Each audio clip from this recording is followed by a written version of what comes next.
In this interview, I talked to Michael Cioni from Strada. He did a very interesting comparison between the FUJIFILM GFX ETERNA 55 and the ARRI ALEXA 35. Let's find out more. You're watching CineD, supported by B&H and CVP. Hi guys, I'm Johnnie from CineD and I'm here with Michael Cioni from Strada. Michael, how are you? I'm awesome. It's always great to be here. We are actually not at the Strada booth, we're at the FUJIFILM booth. And I hope we're going to have a kind of interesting conversation because you ran an experiment, a video. You tried to compare the Fujifilm GFX ETERNA 55 to the Alexa Super 35, the Alexa 35. And that caused a lot of emotions and a lot of comments. Yeah. But, and after I saw the video, of course, I said to myself, I have a lot of questions to ask you about this specific video. So let's dive into it. First of all, what made you make such a video? You know, I always like to analyze new emerging technology, and I always love underdogs. Americans love underdogs. We just love it. And when I think about Fuji, it reminds me a lot of Red 20 years ago. Red came into the market, the underdog, and that it made people angry. People were literally angry because they said, well, videotape's better, right? Videotape. But people said that, and they said files weren't going to be as good. CMOS wasn't good. Compression was bad. And it made me excited, like, well, let's try it. Let's test it. Let's push it. What I think Fujifilm has done really well is they've brought in the largest video sensor that's accessible. 20 years ago, Red didn't bring the only 35 sensor that was available, but they made it accessible. So I'm not actually comparing Fuji to ARRI or Fuji to anything based on ARRI's sensors or quality or their color science or their dynamic range. I think every camera is capable of doing amazing pictures. Most people agree with that. But this large sensor it's really unique. It's really different. And I simply wanted to learn what I could do with this large sensor. And I used ARRI only because everyone knows it. Everybody knows it. So you have to have a control. And even though you use the word compare, which is correct, it wasn't meant to be a test. It's a comparison so that we can understand. And I'm not sure one is better than the other. They're just different. Absolutely. And we are not here to judge in any way. But if you're already talking about comparing cameras, do you think that you choose the right ARRI to compare with the Fujifilm GFX ETERNA 55? 100%. Fuji absolutely can shoot the pictures that people are expecting to shoot on an ARRI. There's no question. You can do that. When people say, yes, but the Alexa 35 has more dynamic range, that's absolutely objectively true. But this is what I find ironic about that comment. All of the best films that are winning the cinematography award are shooting on the lowest dynamic range format you can shoot on. Film. Film has less dynamic range than an Alexa 35. So dynamic range is not the only way to measure image quality. And I think people over-index on how much dynamic range matters. Let's leave dynamic range for a second aside. Yep. But for the sake of argument, let's say here, why not using the ARRI 265? Very simple. The Alexa 265 is $250,000. So, okay, so that's the reason. I mean, you didn't want to compare, let's say, apples to apples or oranges to oranges. You wanted to also compare cameras that are very accessible. Yeah. The Alexa 35, although it's almost $100,000 US, there are lots of them. It's available. It's relatively accessible. But it makes me more interesting to know if a Fujifilm is 6 times cheaper than an Alexa 35, is it 6 times lower quality? No, we know that. This camera is probably 15 times cheaper than an Alexa 65, maybe 20 times cheaper, and it looks great. So the price becomes a factor when it comes to accessibility. And I think the people that argue the most about protecting ARRI are people who are acting elitist about what technology should be, how it should be available for a larger amount of people. I don't care who has access to gear. When people get angry about democratization, it saddens me and frustrates me because I'm like, why does it matter to you if someone you don't know can use a technology? That should excite you. It makes me happy to know that. And an Alexa, as amazing as it is out of the question for 99% of the world, period. Okay. Since you're talking about camera being accessible, the GFX Eterna 55 is not a very cheap camera. Right. And it's almost a niche within a niche. It is. Yeah. So my question is to you, do you think that cameras above 10,000 US dollars are still a valid tool for independent filmmakers? I learned something when in America, when you would watch primetime television, there was only one car company that was in a car company over $100,000 that advertised on television. It's Jaguar. Jaguar, during primetime TV in America, would put these ads out. And there was what they went on to say is like, why were you putting Jaguar cars to shows that no one could afford to buy? And what Jaguar said was, we know that 99% of the people that watch these shows cannot buy a Jag, but a few of them someday might do well and be able to buy a really expensive car. And we want them to think about us. What I think is happening with Fuji is they have great cameras that help onboard people into this ecosystem because they love the film stocks, they love the stock choices in all their cameras, they like the ergonomics, the design. And what's happening is a few people are going to be able to afford to upgrade. And when they want to upgrade out of the XH2S or the T4 space and they want to move up, they get a new choice. And this you could even say with like a Komodo or a Canon R5 or something like that. If you feel you're ready to move up, now you get to decide, where do I go? You're right. I agree. It is a niche within a niche. And that there's a lot of cameras at the bottom end. There's a few cameras at the top end, Venice, Alexa, Raptor. But then there's a few cameras in the middle. And I wonder if a percentage of people that want to upgrade, an Alexa's too far, a Raptor's too far, and the Eterna gives us something in the middle. And I really think this unique approach is attractive for people that want to move up, but it is not a starter camera. And I think that's one of the differences. And that's one of my issues because I love the company, I love the cameras. I'm very straightforward with this. There's nothing to hide. I think they're doing a great job. I wish they would have produced something that the wider audience could have used. And in regards to the GFX Eterna 55 itself, the camera is good. The camera is very good. But the question is, do you think it's like the specifications, the price, and who is it for? Though this kind of triangle, is it aligned? So I think in this version one of the camera, it's stretching in all three directions to get a few people in each area.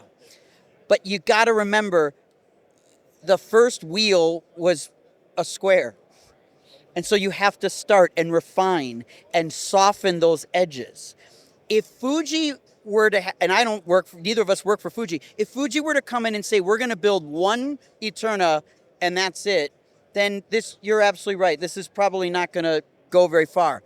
But if you look at what other companies do and what Fuji's capable of doing, is building on this. And what gets me really excited is if they started with a 55 millimeter sensor, which came from the GFX still camera, which you could also use to make almost the same pictures, right? What I think this means is they're able to take the GFX the GFX still, the GFX 100, and then move it into a cinema space. And now they've learned the ergonomic things they have to consider for cinema, which means they can go both directions now. They can take a an Eterna and go down market, and they can make up market. And I think it's about what are they going to do with the information they capture here. And we've seen great companies take information from users, and Fuji is a good example of a company that is listening to customers. Some customers don't do that. They tell customers what to think. Fuji asks, and I think we're going to see Fuji move up and down at the same time. One thing is for sure, by making this camera, the knowledge is now there because they had to experiment and they had to come up with solutions, and they know how to do it. I'll say one more thing that's, I think, really exciting. What Eterna 55 does is it gives us the first available 55 millimeter sensor. That's objectively awesome. Like, that's awesome. Filmmakers that want to argue the value of large format are missing the point of what it unlocks. It unlocks something new. Then, when that happened, 11 years ago, I worked with Jared Land and the Red team, and they brought to market the first 46 millimeter sensor. That 11 years ago, that was an enormous step. 60 frames per second, 46 millimeters. There was very few lenses that could cover that sensor 11 years ago. Now it's easy because lens manufacturers caught up to that and the community rallied around it. Now full frame, we're talking 36 millimeter to 46 millimeter is everywhere. So what gets really exciting is we need companies like Fujifilm to engineer and push us to the next thing. Now, in my story, I talk about the audiences are responding to larger formats. And we're seeing lots of major filmmakers lean on larger formats, mainly 65 millimeter film and IMAX, to inspire a new look. Well, what Fujifilm is saying is that's not exclusive. It's something you can start with. And for all the things that aren't in the Eterna version 1, I bet they're in the Eterna version 2. And I bet someone else out there sees a 55 millimeter sensor and says, well, we could do that. And it means in the 2030s, we are going to have a 15 perf sensor for digital cameras. It's going to happen, mark my words, and it's going to be ignited by what Red did 20 years ago with CMOS at the Super 35 level. Then Red did 11 years ago at the 46 millimeter. ARRI building the Alexa 65, getting into that 58 millimeter sensor. This is 55 millimeter, affordable. We're going to see a 15 perf 88 millimeter sensor in the 2030s. I guess it's a bit too much for a YouTuber, but anyway, no, the vision is fine. Back to seriously talking about the image itself. What you produce is really beautiful.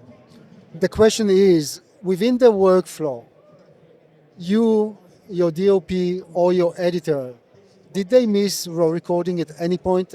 I have a very clear view about raw recording, which I will share in a second, but I'm interested to hear about what's your take on it.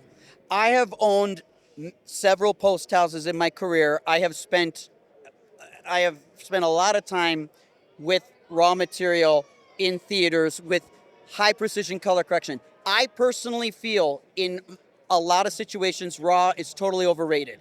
I think it's unnecessary. Remember, while this isn't exactly perfect, or it's not perfect, but if a camera shoots a raw file and you convert it to an RGB file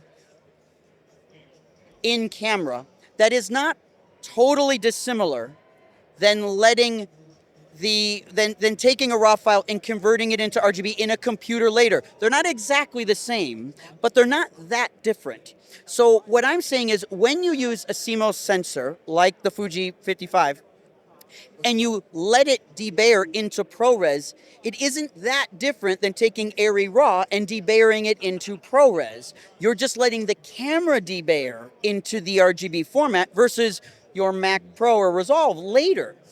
So what you would argue is, well, did I lose some color precision in that translation? Did I gain artifacting in that transition? And did I lose dynamic range, which you wouldn't in that transition? And the answer is, I think in the types of projects that Fujifilm Eterna 55 is set to use, you're not giving up raw control that you would need for the precision in a digital cinema package presentation on a large screen. That's not what this camera's for. Shooting ProRes in camera is doing you a favor of getting you a 16-bit source processing into a 10-bit container. It's not foregoing high color precision. It's simply giving you the container to work with out of the gate, which is saving you time and money and space.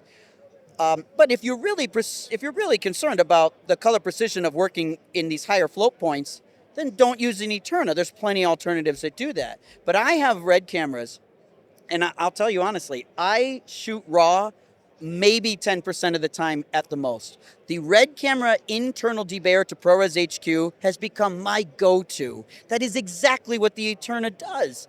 It debayers into ProRes HQ, and I have very rarely hit a situation that I feel I'm missing something I needed. I think it's pretty much depending on your project, but also on the amount of team members that you have. And I'll tell you what I mean. I think the higher the production is, there is less need for RAW because you are more accurate. Everybody knows what they're doing, and you choose the best professionals to deal with the job. Yeah. Now, if I'm doing run and gun, and I'm 1 or 2 men crew, I need a certain safety net. And I can find this safety net. It's not because I don't know what I'm doing. It's more sometimes the time or whatever. Yeah, if I'm shooting RAW, aside from the amount of data, I do have a safety net. And this safety net I appreciate in post-production, which usually I'm the one to edit or whoever is editing. That's why I think for a lot of the documentary stuff that I'm doing, and I guess others, that's where RAW becomes very valuable.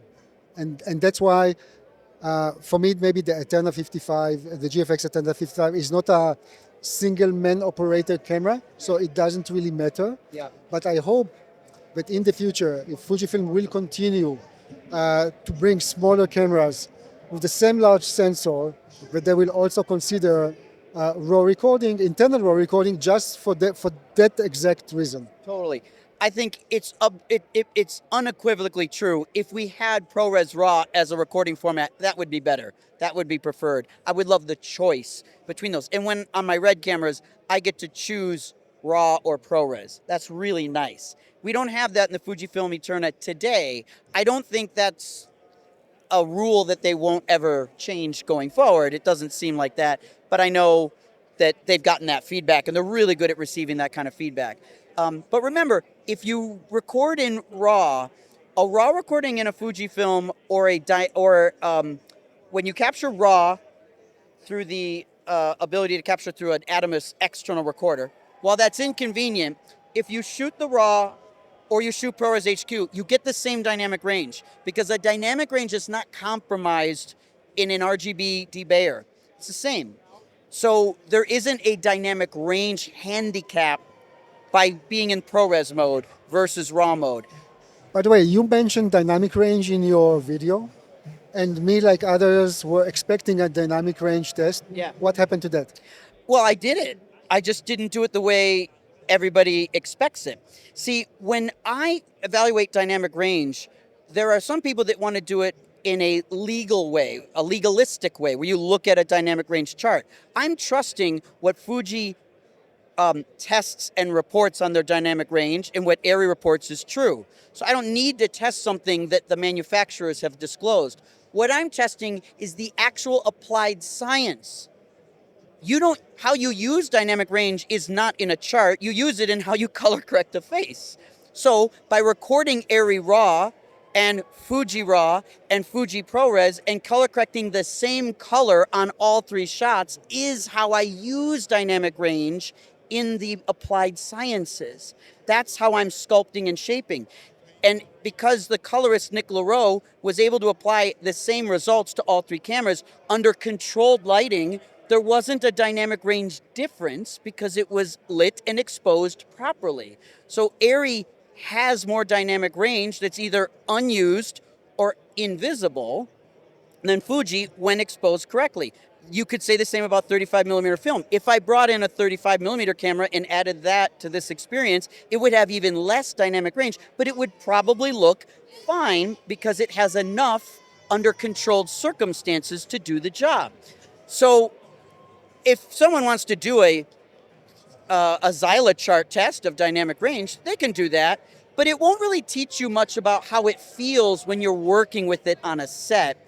And that's really the dynamic range I'm experiencing. And also, that's dynamic range that I'm dealing with every day, every camera. When you work with video all day long in every camera, you learn how to manipulate it. Fuji was exactly the same strokes of movement that I would expect. And that's why I use the phrase, these files, these images came to us easy, which was true. They just came easy. And that's what a good camera should do. It should just come easy, and it should just happen. So that's my version of how to test dynamic range. Thank you for the explanation. We still are committed to do it the standard way, which means a proper dynamic range that we are working, or we will start to work very soon with a production camera, final firmware, at least for now, and we will share, of course, the results with the audience. Michael, we could sit here and talk about cameras forever. Anything else that we didn't talk about the Strada part. We will talk about it in a different video that we will conduct within the next days. Anything else that you want to say about the camera before we say thank you and goodbye? Yeah, I think what excites me, if I had to make a prediction, because I love how you describe this camera as a niche within a niche. I think what's really interesting about YouTube is that there's a bunch of YouTube is overwhelmingly nonfiction. If you are on YouTube, you probably make nonfiction content. But there's a percentage now of YouTubers that are going to move into fiction. They want to graduate to be filmmakers. And they know that they're not going to shoot that on an R5 or an FX2 or something like that, most likely. That's a really interesting group of people who are familiar with the XH2X and the T4 and stuff like that. And they could graduate into that. I think we're going to see a new type of filmmaker that comes into filmmaking from mirrorless cameras, where when we grew up, you kind of came from like Super 16 and you worked your way up to 35 and so on. And I think this is going to be this opposite thing. For me, it was DV cam. I learned on DV cam, right? And this is where we're going to see mirrorless cameras graduate into cinema space, and Fuji's making a cinema solution that has something that no other camera has, and I think people like the Fuji feeling and experience and knowledge. It's familiar to them. And I think Sony's always done a great job at that. You can start small and work your way up. Red learned how to start. They had cameras in the middle and they went down. That worked. ARRI hadn't figured that out yet.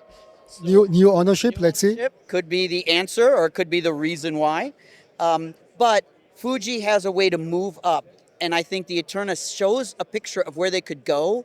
And I love the idea of this YouTube generation that wants to get onto the next level of cameras. And for some of them, like that Jaguar, this is just affordable if they want to move into this price category. Plus, I will say, the Fujifilm camera, unlike a lot of other cameras in its price range, you don't need a lot of accessories to make it work. Some cameras, you got to keep buying to make it work. One of my challenges with Komodo is you buy a Komodo, it's almost unusable until you really accessorize it quite a bit. So much so that I actually go back to my helium.